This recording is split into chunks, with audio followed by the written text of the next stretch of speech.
Oiga, me da muchísimo gusto recibir en este estudio a Rafael Correa, quien fue presidente de Ecuador entre 2007 y 2017, 10 años en el poder. Presidente, ¿cómo está? Muy buenas noches. Feliz, pero cansado. Tenemos poco más de 24 horas en México y parece que hemos pasado ya un mes aquí, pero muy agradecidos con México por cómo nos han recibido y por esta oportunidad que nos dan. No, encantado, presidente. Y déjeme entrar ya en materia. Usted se considera como un hombre de izquierda. Sí. ¿Qué es ser de izquierda hoy en día en el siglo XXI? Facilito, buscar la justicia en todas las dimensiones. No solo la justicia social, Sí. la justicia de género, Sí. la justicia étnica, la justicia etaria, Sí. la justicia intergeneracional, lo cual implica cuidar el medio ambiente, cuidar el único planeta que tenemos. Pero eso, tratemos de bajarlo a políticas públicas ¿De acuerdo? específicas. Encantado.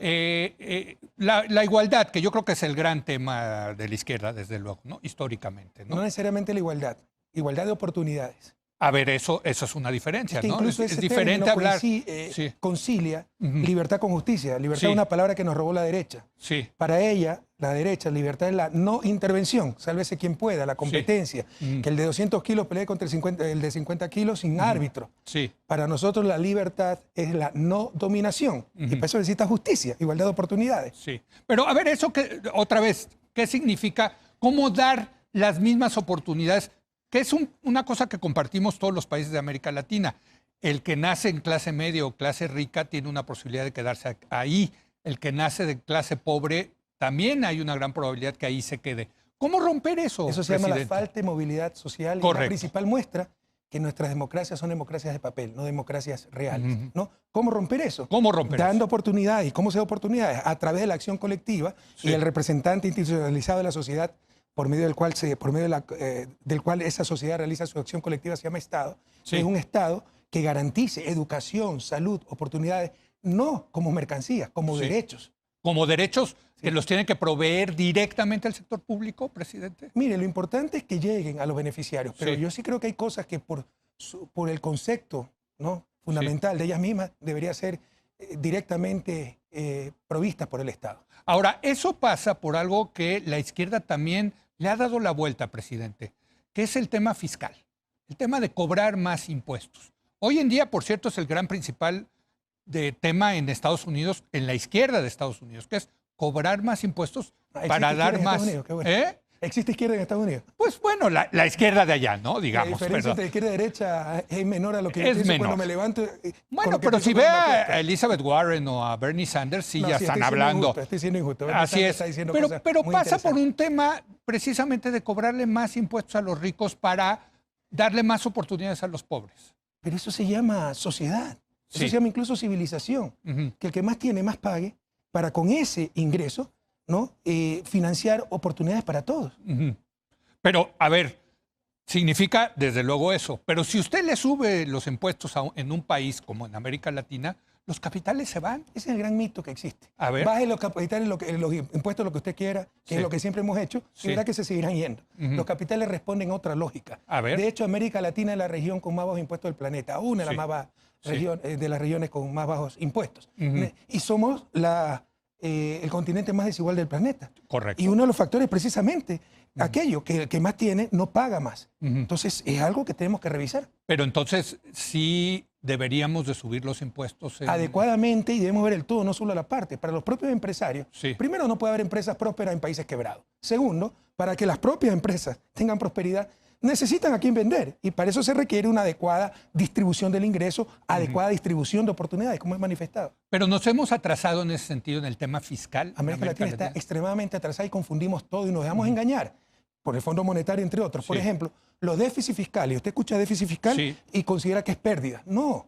Bueno, a mí no me gustan, El tampoco déficit, los déficits a mí sí fiscales. me gusta si A es ver. un déficit fruto de la inversión. Ah, Es como claro. que si usted, para que usted Endeudarse entienda, para invertir. Si usted está pagando un arriendo, $1,000 mensuales, y en lugar de eso puede comprarse una casa de $50,000 Sí. y después, por siempre, pagar $1,000, pero después de 15 años tal vez ya la casa es suya, ¿verdad? Es una buena idea comprarse la casa. Pero significa que va a tener déficit, Sí. que va a poder financiarse, Sí, pero sí. está acumulando un activo que le va a dar un ingreso explícito o implícito por el resto de sus días. O sea, lo que usted El de- dice hay que endeudarse para invertir. Si es que es necesario endeudarse para invertir, hay que hacerlo. Sin inversión no saldremos del subdesarrollo, y ahí está la trampa de los déficits fiscales, Sí. cómo se los consigue, porque hay otras formas técnicas de medirlo, incluye inversión como un gasto más, lo cual es un terrible absurdo. Es como que si una empresa privada Sí. obtuviera 20 millones de dólares en utilidades, quiere poner una nueva planta que le cuesta 50 millones, Sí. tiene que prestar 30 millones y la gente diga, prestó 30 millones, tuvo claro. pérdida. No, Entender no, que el pues. déficit de caja es pérdida. Es un error. Ahora, ¿por qué han fracasado los gobiernos de izquierda en particular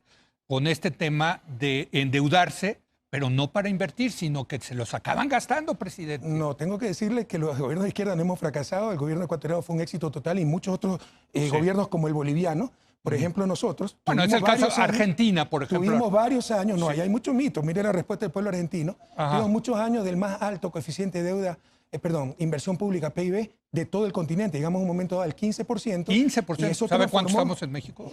En menos de 3%. Nosotros estábamos en 4 o 5%, triplicamos porcentualmente y Sí. se duplicó el Sí. tamaño de la economía. O sea que en términos absolutos se multiplicó por 6 la inversión pública. ¿Y en qué se ve eso?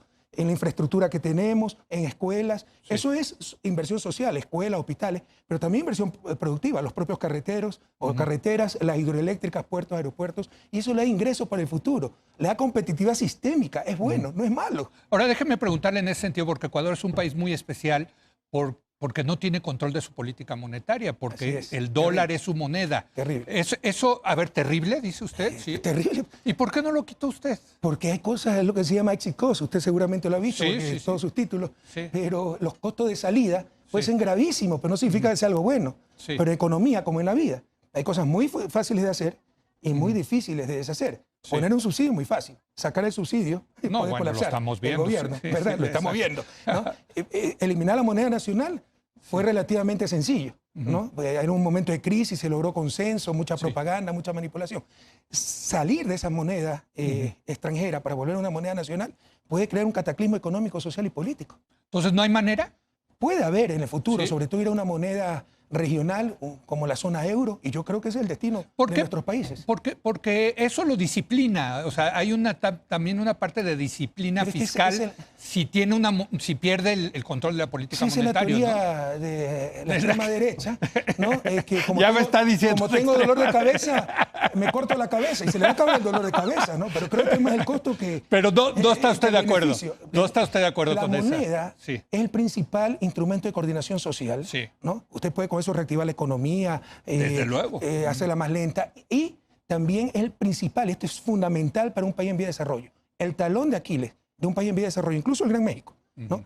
No es el sector fiscal, como nos quieren hacer creer, eso es ideológico, es el sector externo, ¿no? Si salen más dólares que lo que entra, hace colapsar una economía, peor una economía dolarizada. Pero en todo caso, en economías con moneda nacional, la válvula que regula eso se llama tipo de cambio. Correcto. Hay un gran desequilibrio, se deprecia la moneda Claro. y se equilibra nuevamente Sí. el sector externo. Nosotros no tenemos ya ese tipo de Yo cambio. lo sé. Esa es la principal pérdida de un sistema como el sistema dolarizado. Déjeme preguntarle las diferencias entre un país como Ecuador, que usted gobernó 10 años, desde un punto de vista de izquierda y con estas ideas, y un país, digamos, neoliberal, vamos a llamarlo así, como Chile, que también está pasando por un momento crítico. Los dos países crecieron de manera importante y los dos países, presidente, lograron bajar los niveles de pobreza. No de desigualdad, pero sí de pobreza.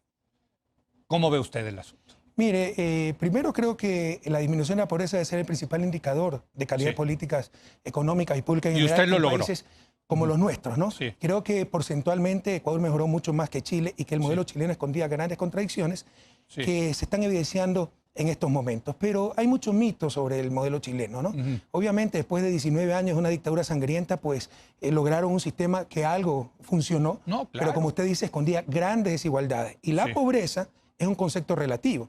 Yo le podría decir que los pobres, incluso los miserables hoy en día, serían clase media alta si comparo con la edad media, pero es una comparación errónea. Ok. Tenemos que ver con la calidad de vida que pueden alcanzar con los recursos que tenemos. Y con los recursos que tiene América Latina, no debería existir pobreza. Ahora, déjame preguntarle qué significa en ese sentido el concepto de socialismo en el siglo XXI. Maravilloso. Ya sin caer en los dogmas del socialismo tradicional, recogemos, eso sí, valiosos principios, como buscar la justicia social, el valor de uso más que el valor de cambio, ¿no? El neoliberalismo lo que hace es producir mercancías, cosas Sí. con un precio explícito. Sí. ¿Cuál es el precio del medio ambiente? ¿Cuál es el precio del tiempo libre con sus seres queridos? Pues sí ¿no? se puede calcular, ¿no? yo creo. Por medios indirectos, pero no con precios de mercado. Entonces, tomamos esto del socialismo tradicional, por ejemplo, producir cosas que beneficien, que busquen el buen vivir, tengan o no tengan precios de mercado, ¿no? ¿Cuáles son las diferencias? No creemos en dogmas, creemos que cada país debe buscar sus propias soluciones. Creemos que toda sociedad moderna debe tener mercado. El mercado es un gran mecanismo de coordinación social y económica. O sea, acepta, el socialismo del siglo XXI acepta el mercado. Pero por supuesto, pero sería negar aquello, sería tan torpe como negar la necesidad del Estado por medio del cual esa sociedad realiza su acción colectiva. Pero entonces, ¿hasta dónde el Estado? Perfecto. Sí. Esa es la gran pregunta. Dialéctica del siglo XXI. ¿Hasta dónde acción colectiva? ¿Hasta dónde acción individual? Pero ambas son necesarias para el buen vivir y para el desarrollo. Negar una y otra u otra es un absurdo. Pero aquí algo muy importante. El socialismo del siglo XXI busca sociedades con mercado. El mercado como siervo de la sociedad para obtener los fines socialmente deseables. No sociedades de mercado donde la vida, las personas, la propia sociedad se convierten en una mercancía más, que es lamentablemente lo que está sucediendo en gran parte del planeta. Ahora, ¿qué pasó en ese sentido en Ecuador? Porque vemos, usted ya salió como presidente, pero vemos ahora que Ecuador está teniendo problemas importantes, entre otras cosas que se dispararon estos problemas por quitarle un subsidio a las gasolinas. ¿Qué pasó? ¿Cuál es su interpretación? Echaron al traste después el modelo tan exitoso que tuvimos durante 10 años. Mire, así, si usted es honesto, de derecha, izquierda, va a reconocer que los 10 años, 2007, 2017, han sido los años más prósperos de la historia contemporánea del país. No, los números son muy buenos. Estudios internacionales, duplicamos el tamaño de la economía, Sí. fuimos los campeones regionales en reducir pobreza, reducir desigualdad, pasamos los últimos puestos a los mejores puestos de infraestructura, y bueno, no quiero cansarlo enumerando esto. Viene este señor Moreno, que ganó elecciones en nuestro nombre. Era su vicepresidente. Y nos traicionó totalmente y adoptó el programa perdedor y repartió la patria entre nuestros enemigos políticos. Nuestra gente tiene una mentalidad equivocada, que democracia es votar por alguien para que haga cosas buenas, no un poco indefinida. Democracia es votar por el programa que se presentó en la campaña. Pero bueno, le dieron oportunidad a Moreno, traicionó a Correa, está pactando con la oposición de Correa, pero bueno, va a hacer algo nuevo y mejor. Y no hizo nada, destruyó todo. Y estamos peor que nunca, hasta que explotó. Y la gota que derramó el vaso fue la liberación de los precios de los combustibles, que yo creo que un subsidio, cuidado, eliminar un subsidio no es creación de riqueza, es redistribución de riqueza, pero sí distorsiona precios relativos y puede hacer que se sobreconsume ese bien, lo cual no es deseable en el caso de Pero si subsidia usted la gasolina, lo tiene que pagar el gobierno. Pero hay otras formas de ir minimizando ese subsidio. Por ejemplo, potenciando transporte masivo eléctrico, que es lo que empezamos a hacer en mi gobierno. También tenemos otro combustible subsidiado que es el gas para uso doméstico. Estábamos reemplazando las cocinas de gas por cocinas de inducción eléctricas altamente eficientes. Todo eso lo echaron al tacho de basura y viene lo que llamamos paquetazo, ¿no? De un solo golpe liberar los precios de los combustibles, lo cual iba a incrementar pobreza, a la cual ya habían regresado 500.000 de ecuatorianos estos 2 últimos años. Entonces se equivocó el presidente Lenín Moreno. Totalmente, además innecesario. Lo que pasa es que prepararon, fue un cóctel Molotov que lo fueron Pero cuando preparando. dices ¿quién lo preparó? ¿Quién El está gobierno, detrás porque de al principio ¿qué hicieron? Empezaron a reducirse impuestos, disminuir ingresos fiscales. Eliminaron aranceles por el fundamentalismo de mercado, libre comercio, en una economía dolarizada. ¿No está de acuerdo usted con el libre comercio? No, con el comercio inteligente sí, con el bobo aperturismo jamás. Y revise la historia, ningún país se desarrolla así, salvo un par de excepciones. Bueno, a como nosotros Holanda y nos Suiza. ha ido muy bien, la verdad, con el libre comercio. ¿Y dónde están entonces los resultados en desarrollo? Porque a nivel de desarrollo no muestran ninguna diferencia, con todo respeto, México, con respecto a América Latina. No, bueno, se ha subido el ingreso per cápita en México. A nivel de índice de desarrollo humano en Naciones Unidas, Bueno, ustedes están por encimita del promedio de la Pero región. yo no me puedo imaginar un México sin el Tratado de Libre Yo Comercio. sí me lo puedo con Estados imaginar, Unidos. por el contrario, ustedes son la muestra de los mitos que existen al respecto, porque 25 años ya de un tratado del NAFTA, al lado del mercado, están el segundo más grande de Europa, Estados Unidos y Canadá, con Canadá sí es más grande tal vez Norteamérica, y no muestran, ya debería ser desarrollado, pues si Pero esa fuera la entonces solución. le da la razón al argumento de Donald Trump de que hay que ser proteccionistas. No hay país que se haya desarrollado sin adecuado proteccionismo. Pat Buchanan dijo, no hay nada más antiamericano que el libre comercio y tiene toda razón. Revise el proceso de desarrollo de Estados Unidos del siglo XIX. Fueron los creadores del proteccionismo moderno con Alexander Hamilton. Y el que más impulsó el proteccionismo fue Abraham Lincoln. Eso fue parte de las causas de la guerra civil norteamericana. Pero estamos discutiendo algo Sí, antes bueno, de esto. ya nos fuimos al siglo XIX. pero- Estábamos en Ecuador precisamente. ¿Quién estaba detrás de esto? La idea de abrir, de la apertura, en fin, en Ecuador. El nuevo modelo neoliberal. Sí. ¿no? Entonces era el sálvese O sea, quien pueda. regresó el neoliberalismo. Por supuesto, el modelo que nos impusieron el neoliberal y un neoliberalismo criollo, con trampa, ¿no? Sí. Porque en Estados Unidos sí tiene un sistema de impuestos progresivos. Acá no. Acá se disminuyen impuestos a los más ricos y ya me recuerdo por qué nos desviamos del tema. Perdón. Eliminaron aranceles, Sí. lo cual es gravísimo en dolarización, porque si ya no tiene política monetaria, tipo de cambio para controlar Correcto. desequilibrio en el No, sector pierde externo, competitividad. Ahí solo sí. le queda la política comercial Sí. y eliminaron aranceles. Con eso también pierde el fisco. Sí. Aumentaron gasto innecesario por cuestiones políticas. Reconocieron deudas ilegales con el Instituto de Seguridad Social. Restituyeron un subsidio con la Seguridad Social carísimo. Es el mismo monto que lo que iban a recuperar con la liberación de los precios de los combustibles. Y cerraron fuentes de financiamiento interna, la Seguridad Social del Banco Central, que es propia plata, es plata pública. Fue un cóctel molotov para quedarse sin fuente de financiamiento y solo tener que recurrir al Fondo Monetario, que nos impuso un programa de ajuste durísimo que incluye, entre otras cosas, liberación de precios de los combustibles. Bueno, vamos a hacer una breve pausa y vamos a seguir conversando con el expresidente de Ecuador, Rafael Correa. Está buena esta discusión. Regresamos en un momento más.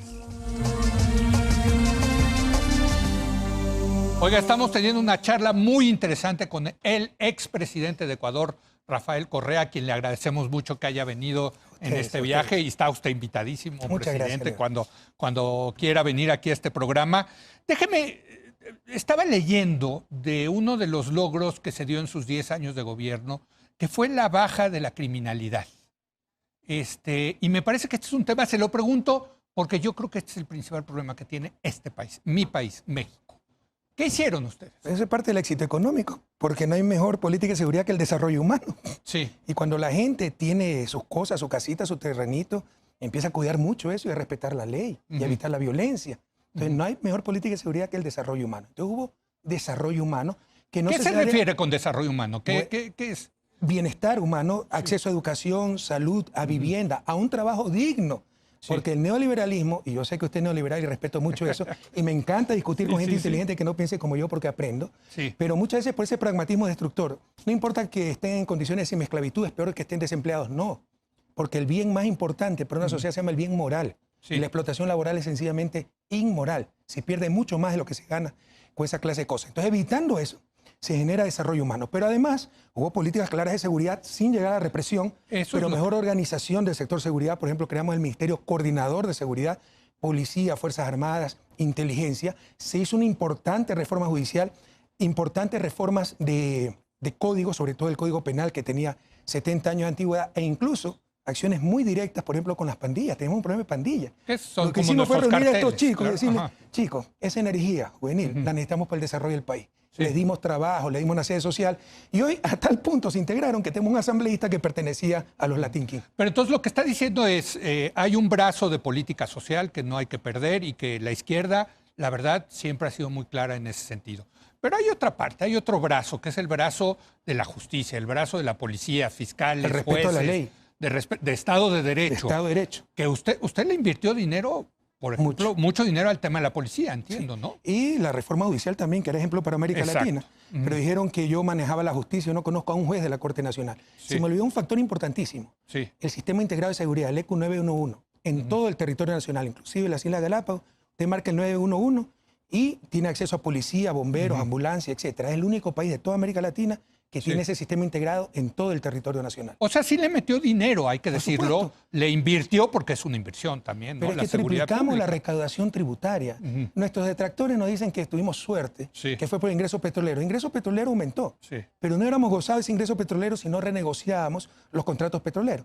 Pero más aumentó la recaudación de impuestos y no por nuevos impuestos. Estudio que hizo el SRI, que es muy bueno, el Servicio de Rentas Internas en nuestro país, mejoró mucho. Calculan que el 92% del incremento de impuestos es por eficiencia recaudatoria, porque ya no se toleró la evasión. Y triplicamos la recaudación de impuestos. Entonces eso nos dio gran cantidad de ingresos para poder invertir en la Es gente. que otra vez y pasa la por gente. El tema fiscal, presidente. Sí, o sea, yo no he dicho que no es importante. desde he dicho luego. que no es lo más importante en cuanto a desequilibrio macroeconómico. Mucho más peligroso un desequilibrio en el sector externo que el sector fiscal. El sector fiscal siempre tiene alguna manera de arreglarlo. ¿Cómo arreglarlo del sector externo? No, pero sí, estaba viendo las estadísticas, lo que logró usted bajar los homicidios por Impresionante. cada 100,000 Modestia habitantes. La verdad, sí, muy impresionante. Pasamos al segundo puesto. La verdad, se lo voy a ser sincero, me dio envidia, presidente. No, porque aquí estamos al revés. Vamos creciendo y creciendo. Pero se está Tenemos un contradiciendo. gobierno de izquierda que dice que también se va a solucionar esto con la política social. Ya lleva casi un año el presidente López Obrador y la violencia está peor que Leo, nunca. pero en un año no se puede hacer nada. Ni en 10 años. Se puede hacer mucho, pero no se puede hacer todo. Los procesos de desarrollo más rápidos, Singapur, Corea del Sur, sin democracia, con regímenes muy fuertes, tomaron 25, 30 años en circunstancias totalmente diferentes, con un ambiente geopolítico muy favorable, por la Guerra Fría, etc. Pero en todo caso, no decía que era un éxito el modelo mexicano. Eso se debe reflejar también en seguridad. No, bueno. ¿O de qué sirve tener más crecimiento económico, más ingresos promedio, si nuestros hijos no pueden salir a pasear tranquilamente a la calle? Pues déjeme, lo cambio. No creo que yo no pueda ver una gran transformación hacia un Estado más activo, a un Estado que proteja, que dé más bienestar, si no hay seguridad. Es que ahí hasta los neoliberales estamos de acuerdo. Es un problema de bien público. O sea, es una Estamos de falla acuerdo del mercado. No. En el problema, no en Desde las luego. soluciones, porque muchas veces la derecha viene solo la represión. No, mientras que bueno, la izquierda, claro que no. le he dicho, no hay mejor seguridad humana ciudadana que la basada en el desarrollo humano. Mire, yo en estos momentos, usted lo ha dicho, en el corte me lo dijo, me lo comentó, vivo en Bélgica. Sí. Créame que la gran diferencia con esos países no es la infraestructura, no son los mejores servicios, es la seguridad. Exacto. Saber que su familia razonablemente Claro. Puede salir con vivir bicicleta. sin violencia, sin que la Sí, asalten, sin que les roben, etc. Ahora, Europa también tuvo sus momentos de mucha peligrosidad, sin duda. Pero ese es el paso que nos falta en muchos países de América Latina. Esa es la ¿no? diferencia entre los indicadores económicos. Nos ha hecho creer que todo es económico. No, el desarrollo económico va mucho más allá de la economía. ¿no? Hay muchos bienes sin precios de mercado, intangibles, que son mucho más importantes Bueno, la seguridad, para el ahí. bienestar Sí, la seguridad. social, para el bienestar humano, el bienestar ciudadano, que producir más carros, más papas, más tortillas, etc. Mire, y uno de esos bienes se llama seguridad. Mire, presidente, a Y mí... uno de los factores fundamentales para esa seguridad es la equidad. Con grandes diferencias es una forma de violencia. Pobreza, fruto de la inequidad, ¿no? es disparar balas cotidianas. Mire, presidente, yo que creo en un Estado más acotado, si me diera, con solo me diera el Estado mexicano seguridad, yo me daría por satisfecho. Pero no se equivoquen, esa seguridad primero no es esfuerzo de un gobierno, es esfuerzo de todos. ¿no? Se necesita un Estado. Segundo, no viene de más policías con más grandes armas, más cárceles, viene de más desarrollo humano, viene de más inclusión, viene de menor inequidad. No igualdad, yo no creo en igualdad absoluta, ¿no? Pero igualdad de oportunidades, como le manifestaba al inicio. Déjeme preguntarle sobre su relación con los medios de comunicación. Me encanta Sé ese que fue pues problemática, por ponerle un adjetivo. Como usted está haciendo problemática esa relación. No, aquí no hemos tenido esa problemática, la verdad. ¿Qué pasó? ¿Qué pasó con usted y los medios de comunicación? ¿Por qué se pelearon? Es que no es tan simple el asunto. No son medios de comunicación, son medios de manipulación. Son los guardianes del status quo, no nos equivoquemos. En Ecuador y en gran parte de América Latina esos medios pertenecen a unas élites que siempre nos han dominado y van a tratar de destruir a cualquier gobierno que intente cambiar las cosas. Son los guardianes del status quo, pero también caen en una gran inconsistencia, ¿no? Yo creo que ningún periodista tiene derecho a mentir, a manipular en nombre de la libertad de expresión, pero además están asumiendo un rol político, pero no quieren aceptar respuestas políticas. Ellos le pueden decir todos los días al presidente inepto, ladrón, corrupto, y usted no le puede decir incompetente porque está atentando contra la libertad de expresión. Entonces, que ya se bajen de esa nube rosada. Si asumen un rol político, que sepan soportar respuestas políticas. Pero no es papel de los medios, de la prensa en particular, criticar al poder. ¿Y quién está contra eso? La crítica inteligente, como la suya, bienvenida. Pero no critican, mienten. O sea, no porque sea opinión, puede ser en base de hechos inventados. ¿no? Entonces, yo estoy contra el gobierno de Correa porque Correa es un corrupto y tiene cuentas en Suiza. Bueno, demuestre las cuentas en Suiza. Eso no es opinión, eso es calumnia. O sea, los hechos. O sea, lo que la verdad nos hará libres. América Latina es muy tolerante con la mentira. Es una gran diferencia con el mundo anglosajón. Y nuestra prensa miente y no podemos permitirlo. ¿Y entonces qué tiene que hacer el gobierno al respecto, presidente? Mire, incluso desde el Digo, no está fácil, desde la el punto respuesta. de vista democrático, es un problema complejo, pero yo creo que el más importante, que enfrentan los movimientos progresistas y la propia democracia. Porque una buena prensa es vital para la democracia. Una mala prensa es letal para esa misma democracia. Los medios nos han robado la democracia. El sistema que Así tenemos, de plano. Sí, el sistema que tenemos actualmente es un sistema de equilibrio de poderes, ¿no? Montesquieu, 240 años. Sí. ¿Cuál es el contrapoder de ese poder inmenso que se llama poder mediático? Entonces, algo anda mal ahí. Y cuando haya un contrapoder, se requiere control social de ese poder. Pero tiene Eso se más llama poder el ley. Estado. De Tiene ninguna más poder manera. un presidente, que es De el jefe de ninguna Estado, manera. que cualquier medio de comunicación. Ese es otro presidente. gran error. Ganar elecciones en América Latina no es ganar el poder. El poder real sigue en lo que se llama factores reales de poder encabezados por el poder mediático. No es el único. Poder económico, poder militar, poder religioso. Pero para mí el más importante es el poder mediático, poder sin contrapoder. Y nuestras democracias se han convertido en democracias mediatizadas. No importa lo que usted diga en la campaña, es lo que digan los titulares. Y eso no es democracia. Ahora, déjeme, me voy al caso cubano, por ejemplo, ¿no? País comunista, socialista.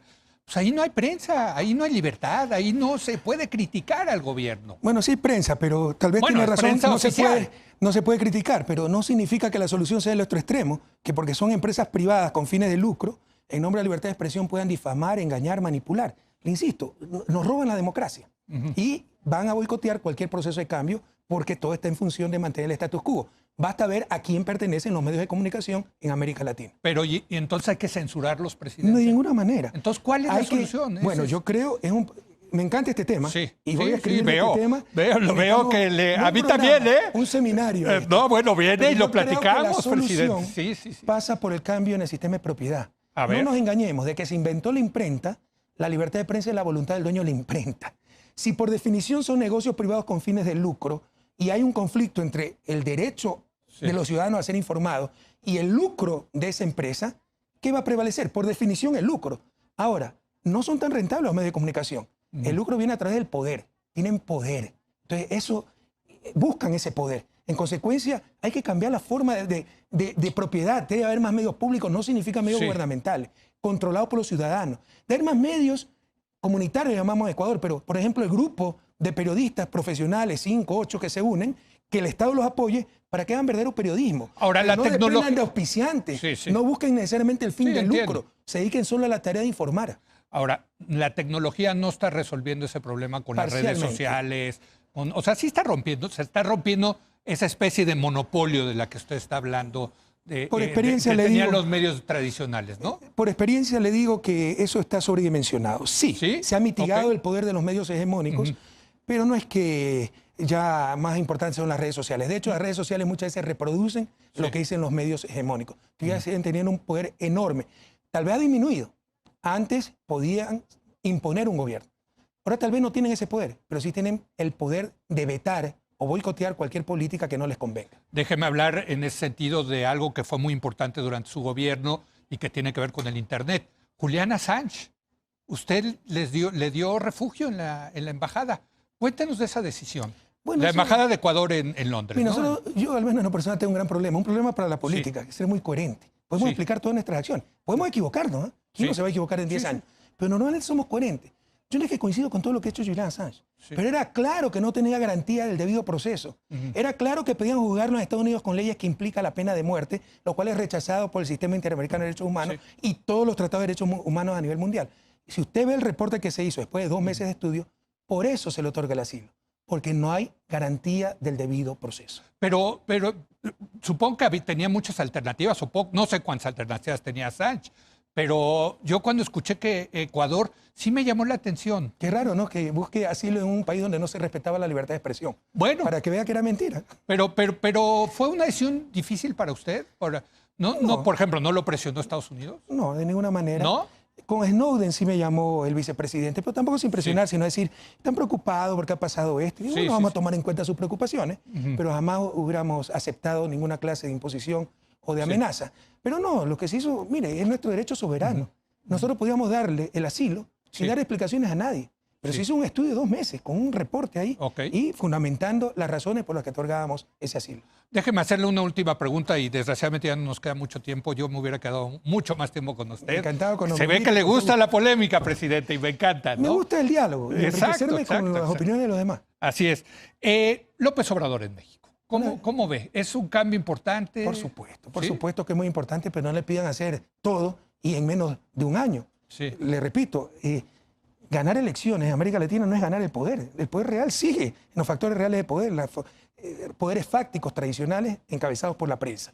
Pero yo creo que López Obrador es una gran esperanza, no solo para México, sino para toda América Latina. ¿Se está configurando un eje de izquierda, diría usted, en América Latina? Hubo una reacción conservadora. La época de oro de América Latina fue 2002-2014. Eso lo dicen también estudios como de la CEPAL. Sí. 90 millones de ecuatorianos de latinoamericanos salieron de la pobreza. Bueno, también coincidió con el boom de los commodities, pero ¿no? no todo se explica por eso. Bueno, pero bueno, estudios donde dicen que Ecuador pues, tuvo un desempeño mucho más allá de lo que justificaban el incremento del ingreso petrolero. Pero en todo caso, salieron de la pobreza 90 millones de latinoamericanos, mientras Europa decrecía, Estados Unidos estaba estancado, América Latina crecía, disminuíamos desigualdad.